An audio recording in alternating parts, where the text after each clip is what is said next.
llegamos a la clase 13 del seminario Instituciones Educativas.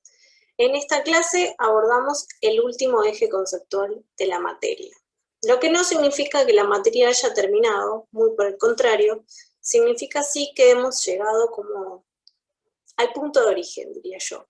Como, de alguna manera, lo que buscó esta materia fue ir como profundizando, complejizando los temas y haciendo un hilvanado, una articulación, trabajando las diferentes perspectivas y a su vez los contextos y en esta ida y vuelta. Entonces, hoy llegamos a un último eje conceptual que se vincula indefectiblemente con la unidad 1, por lo tanto es como si hubiéramos hecho un círculo, pero creo que llegamos a este regreso a la unidad 1 ya desde otro lugar, ¿no?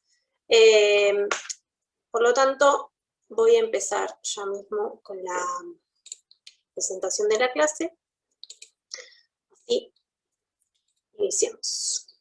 Bien, entonces, como les decía, estamos en la clase 13, el eje conceptual es el de acompañamiento y escucha disponible, y para esto vamos a trabajar la bibliografía que tienen como lectura obligatoria de Aguilar Rivero, ¿Qué significa escuchar?, y de Mankowski y Crescente, Un volver a la escuela desde la palabra, la confianza y el pensar colectivo, el acompañamiento institucional. Por supuesto, yo en esta presentación me voy a ir acompañando de textos que ustedes tienen en la bibliografía ampliatoria, que no tienen que leer obligatoriamente, pero que sí sirven de marco y de contexto y de fundamentos teóricos, digamos, para profundizar y que ustedes puedan comprender mejor también lo que leen. Así que ese es el objetivo de esta presentación. Sí me interesa, como en esta idea, llegar al final para volver al inicio, ¿no? Yo creo que trazamos el camino que nos devolvió al origen, ¿no? Para conformar un análisis más profundo. Y lo que hicimos fue un ejercicio de ida y vuelta, donde trabajamos las perspectivas teóricas y las discusiones que atraviesan las instituciones educativas. Lo que intenté hacer, y espero haberlo logrado, fue invitarles a cambiar de anteojos permanentemente, ¿no? como tratar de abordar y de incomodarnos todo el tiempo en ese abordaje de las diferentes temáticas que hacen a esta materia, para poder ir reflexionando y profundizando el análisis. Lo que estudiamos fue que, en principio, en la unidad 1 fue la psicosociología, ¿no? Y la estudiamos como un marco disciplinar que nos plantea un modo particular de entender a las instituciones. Y las instituciones, en principio, como un concepto distinto del de organización, siendo la organización apenas un rasgo, apenas un sentido de la institución, ¿no? Vinculado con su función específica. Pero también aprendimos que la institución es pensada desde la psicosociología como sinónimo de regularidad social, es decir, como las normas que regulan lo social, y por otro lado como conjunto de significados que permiten comprender la red de relaciones sociales de las que formamos parte. Entonces, desde esta disciplina lo que pudimos ver fue a la institución como algo complejo, que se nos resiste, que no podemos asir ni definir de manera rígida, porque permanece en constante movimiento y constante transformación, dado que siempre se presenta con una dimensión de proyecto, donde el conflicto es el principal motor de cambio, ¿no? Y a partir de los rasgos de la psicosociología y del análisis institucional, como una corriente teórica y de intervención que se aloja en esta disciplina, pudimos revisar el enfoque clínico como un modo de abordaje cuyas características daban cuenta de que ya no podemos pensar a las instituciones en tanto objeto aislado, sino que indefectiblemente necesitamos considerar que las instituciones atraviesan a toda la realidad social, a todo el entramado social, ¿no? Y por lo tanto, esta multiplicidad de instituciones se sintetiza en el inconsciente del conjunto social y de cada persona en particular. Por lo tanto, y de esta manera, lo que siempre debemos tener en cuenta es que somos parte, que estamos asides por las instituciones, ¿no? Y que no somos conscientes de ello. Entonces, el enfoque clínico lo que nos marca es un modo de intervenir que incorpora a la subjetividad de quien investiga o de quien interviene, ¿no? Lo que necesitamos hoy es tener todas estas ideas en mente, porque vamos a trabajar un modo particular de intervenir, que se corresponde con el enfoque clínico y que tiene que ver con el acompañamiento. Y para esto, lo que necesitamos es entender qué es la intervención. Entonces, podríamos identificar al menos dos formas de intervención desde la mirada pedagógica. Una, que quizás es la más conocida por las instituciones educativas, que tiene que ver con el lugar de la asistencia técnica, que por lo tanto responde a una lógica tecnicista, donde hay alguien que es asistido, que por lo tanto no tiene un saber, y hay alguien que asiste, que sí posee ese saber. Y acá lo que se da es una lógica pasiva, ¿verdad? Entre quien asiste, una lógica pasiva por parte de quien recibe esa asistencia y una lógica más activa por parte de quien asiste. Pero por otro lado, podemos entender a la intervención en relación con la lógica del acompañamiento. Y acá me voy a apoyar en una autora que ustedes no la tienen para leer porque realmente creo que no es necesario tampoco, y de todas formas les puedo, si les interesa profundizar, les puedo acercar textos y artículos de esta autora, pero realmente no me parece que sea necesario más que con esto que yo les voy a traer ahora.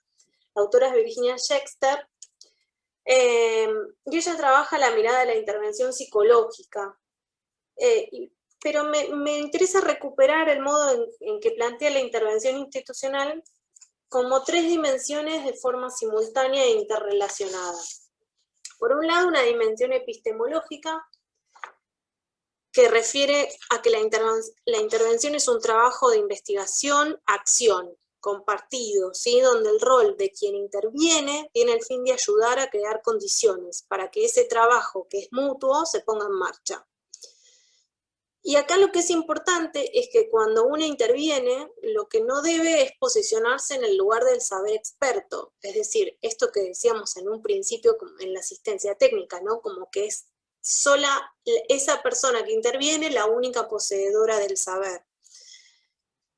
Y no debe creerse esta posición de saber experto porque siempre hay algo que no se sabe. No se sabe de la persona a la que se escuchará, no se sabe de la institución a la que se va a intervenir. Entonces el nudo de la intervención está centrado en sostener nuestra ignorancia y seguir buscando indicios de cuánto saben a esas personas sobre las que estamos interviniendo, ¿no? ¿Y cuánto saben sobre qué? Sobre ellos mismos, sobre ellas mismas, ¿sí? Entonces, esto yo creo que les debe resonar, esto que les digo, de los aportes que vimos de Rancière cuando trabajamos la noción de autoridad. Y es precisamente eso que estudiamos cuando estudiamos autoridad, ¿no? Es posicionarse en la igualdad, ¿no? Porque dado que si bien tenemos un saber, porque por algo intervenimos, hay otro saber con el que no contamos. Y por lo tanto, y lo más importante en el marco de la intervención, es siempre creer que se puede aprender algo. Entonces, y lo que hay que tener en cuenta es que sobre lo que aprendemos en la intervención es sobre las lógicas con las que pensamos. Es decir, cómo pensamos lo que pensamos y por qué lo pensamos así. Y esto va a tener que ver con la implicación que vamos a profundizar más adelante. Por otro lado, tenemos la dimensión política, donde la intervención va a consistir siempre en ayudar a crear condiciones para que las diferentes lógicas se pongan en escena. O sea, nunca debemos perder de vista que siempre hay un juego de fuerzas, ¿no? Las instituciones, y ya lo estudiamos esto, se constituyen de relaciones de fuerza, de relaciones. Entonces, acá lo más importante es que estas lógicas se pongan en escena, entren en confrontación, y el rol de la intervención va a ser el de dar lugar a la polifonía de voces. Es decir, poder escuchar todas las voces, ¿sí? Y en este sentido es importante, y lo que plantea esta autora, y van a plantear los siguientes autores que voy a mencionar respecto al acompañamiento, es una posición ética, ¿no? Cuanto más podamos, cuantas más voces podamos escuchar, mejor vamos a poder intervenir. Y por último, que atraviesa estas otras dos dimensiones, una dimensión psicosocial, y lo que tenemos que tener en cuenta es que en la investigación-acción no solo se produce conocimiento sobre los imaginarios de los actores institucionales, sino también sobre nuestros propios imaginarios, ¿sí? Esto es pura y exclusivamente psicosociología. Cada intervención, dice Schechter, es una pregunta sobre nosotros mismos. Y de eso se trata esta dimensión psicosocial, que por supuesto atraviesa a todas las demás. Lo importante entonces de la intervención es que debe plantearse como una disposición a hacer, ¿sí? No solo a reflexionar, o sea, no solo a pensar, sino también vinculado con una dimensión de proyecto. Entonces, si bien yo me estoy refiriendo a la intervención institucional, y de hecho ustedes van a leer en el texto de Mankowski y Crescente que van a hablar de acompañamiento institucional, porque todos estos textos también están vinculados con la corriente del análisis institucional que estudiamos. A mí me parece que es muy importante pensar esto porque puede también ser trabajado desde una lógica microsocial, desde una lógica más de uno a uno. Y en este sentido me parece que para el marco del ejercicio de la docencia, adoptar estas formas de entender la intervención, el acompañamiento y la escucha, realizan de alguna manera, contribuyen a un cambio de paradigma en lo que hemos vivido siempre en las instituciones educativas. Y esto se vincula inevitablemente con uno de los rasgos más importantes de la psicosociología, que es el de contribuir a prácticas democráticas, ¿verdad? Bien. Entonces, aquí les dejo una cita de Eugene Enríquez, a quien ya conocemos, dice: para llevar a cabo esta tarea de acompañamiento constante, necesito estar eminentemente disponible. Cuando hablamos de acompañamiento, según este autor, necesitamos estar disponibles. Y disponible no solo en un sentido literal de tiempo y espacio, que eso también, sino en la disponibilidad como una actitud, como un posicionamiento, ¿sí? Y esto también lo estudiamos cuando estudiamos al enfoque clínico y la cualidad de quien investiga respecto del posicionamiento y la disponibilidad.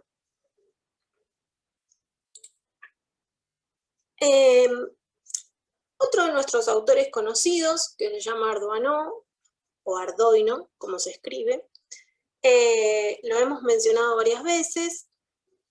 Él plantea que el acompañamiento se efectúa en un tiempo y en un espacio a la vez, que supone necesariamente una relación intersubjetiva que es interactiva. Se trata de relaciones que están atravesadas por la implicación,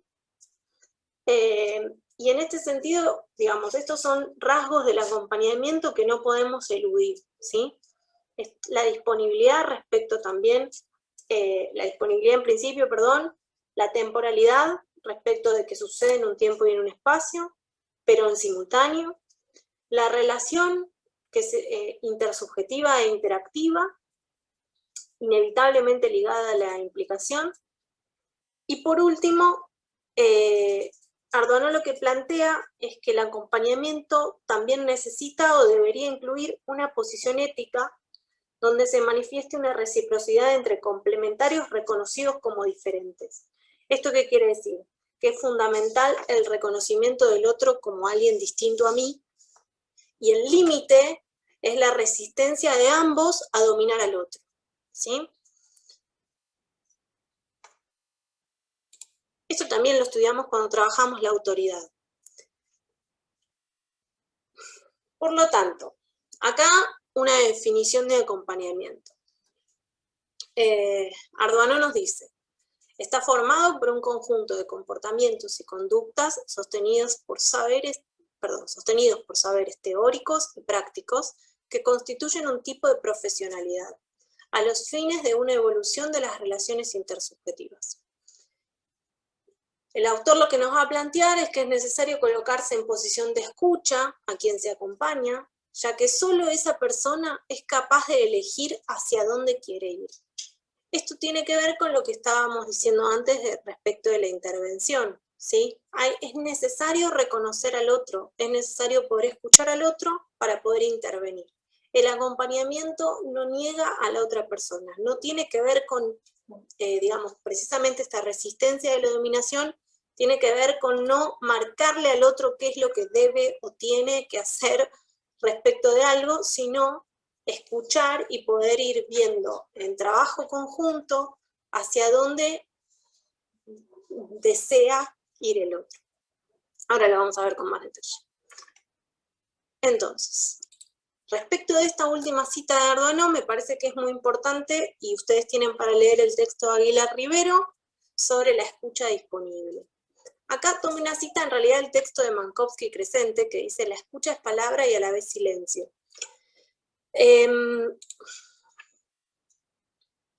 Aguilar Rivero nos invita a cambiar el modo en que solemos entender a la escucha. Ella lo que plantea es que es necesario romper con los modos tradicionales de escucha que se vinculan con la idea de que quien escucha cumple la función de gobernar la conducta de quien habla, y nos propone pensar a la escucha como un elemento constitutivo del proceso de tomar decisiones acerca de qué hacer en caso de un conflicto. Aquí la autora lo que plantea es que la educación democrática debería enseñar a escuchar. Y acá voy a citar textual. Ella dice, la educación democrática enseña o debería enseñar a escuchar, a salirse de la escucha autoritaria y del sometimiento para considerarla como una actividad política central que nos permita dar forma democrática a las relaciones con los otros. Y en este sentido, lo que nos permite ver es que se suele considerar la dimensión emancipadora ligada a la toma de la palabra, mientras que los roles de escucha suelen estar asociados a los grupos oprimidos, ¿no? Pero lo que nos propone es abandonar la relación directa entre escucha, opresión, palabra, emancipación, ¿no? Nos advierte entonces que no se trata de escuchar de cualquier manera. Lo que plantea es que debemos corrernos de las formas tradicionales vinculadas con el saber disciplinario y la escucha obediente, ¿no? Y aquí ella lo que plantea es una estrategia que viene de la psicología, que es el dejar surgir, ¿no? A partir de la regla de la atención flotante. Y este dejar surgir tiene que ver con una no acción, que es no poner obstáculos. Y fundamentalmente se trata de una escucha que tiene como finalidad el reconocimiento del deseo del otro. Esto que les decía anteriormente. Bien. En este marco, el texto de Mankowski y Crescente que ustedes tienen, lo que nos aportan es un modo de trabajar el acompañamiento institucional que nos va a resultar útil para proyectar el ejercicio docente desde este modo de intervenir, ¿sí? Este texto se va a vincular con muchos de los planteos acerca del abordaje del conflicto y de la participación institucional que trabajan Poggi, Tiramonte y Frigerio, y ya leímos en la unidad 2, y van a ver también que aparece una relación con Leukowicz al momento, donde manifiestan que se pertenece a una institución en la medida en que se pueda pensar, revalorizando la potencia del pensar colectivo, ¿verdad? Aquí les dejo esta cita que me parece que es una puerta de entrada a este texto. Mankowski y Crescente dicen, en una institución que favorece la toma de la palabra y el pensamiento colectivo, la instalación de la confianza apunta a fomentar la construcción de vínculos de horizontalidad entre los sujetos, la reflexión crítica sobre sus prácticas, la autonomía del pensamiento, la construcción de acuerdos y la participación activa en las decisiones institucionales que incumben a todos. Lo que plantean estos autores como ejes del acompañamiento son la toma de la palabra, pero en términos del sentido de la palabra auténtica, como esa palabra que solo puede ser dicha en un entramado confiable, intersubjetivo confiable, el pensar colectivo y la construcción de la confianza.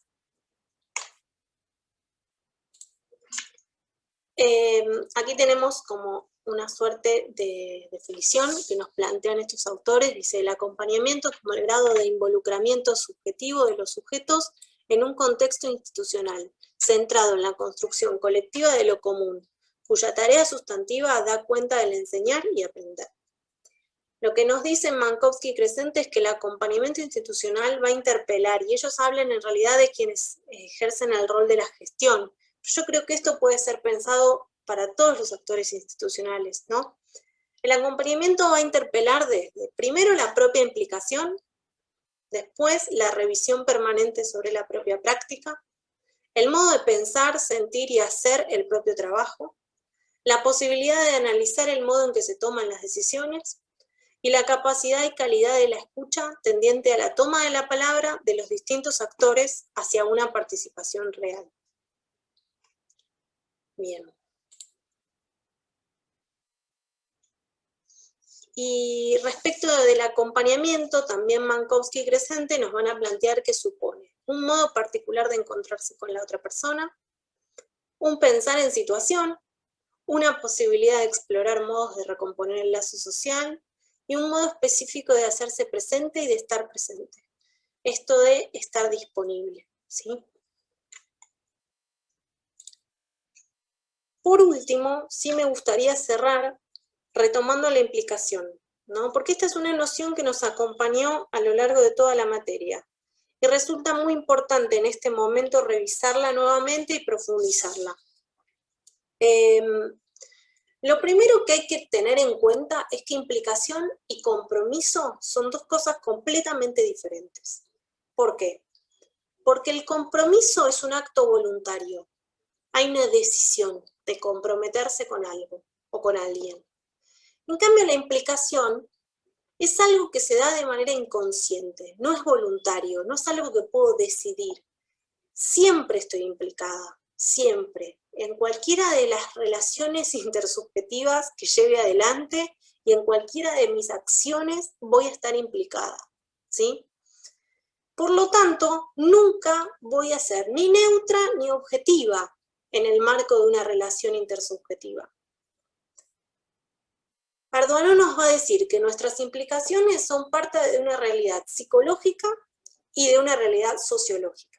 ¿Esto por qué? Porque él lo que plantea, al definir la noción de implicación, si bien hace un desarrollo mucho más exhaustivo que no viene al caso a nuestros fines de la materia, pero sí me parece muy importante rescatar este aspecto, es que la implicación se da, por un lado, en lo que se denomina como implicación libidinal, que es decir, que cada uno de nosotros tiene una estructura psicológica, y de esa estructura psicológica no podemos escaparnos, ¿sí? Vemos al mundo a través de esta estructura. Y también tenemos una implicación de tipo sociológica, de tipo social o institucional, que tiene que ver con y esto acá se vincula fuertemente con la noción de hábitus de Bourdieu, ¿verdad?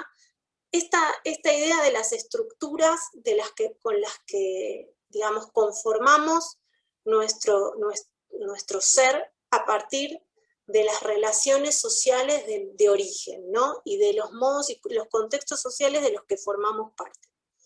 Entonces, lo que plantea este autor es que leemos la realidad a través de estos dos tipos de implicación que están obviamente interrelacionados y que se dan de manera inconsciente. Pero de todas maneras, si bien es inconsciente, no significa que no podamos hacer nada con eso, ¿no? Muy por el contrario, la idea de pensar desde la psicosociología, el análisis institucional y el enfoque clínico, y pensar el acompañamiento desde estas perspectivas, tiene que ver con poder trabajar sobre la propia implicación, ¿no? Si bien es algo de lo que no podemos decidir, es algo que no podemos decidir, sí podemos decidir trabajar sobre ello. Entonces, Acá les voy a leer una breve cita que me parece como que grafica esta idea, que es de una autora que se llama Trinidad Cocha.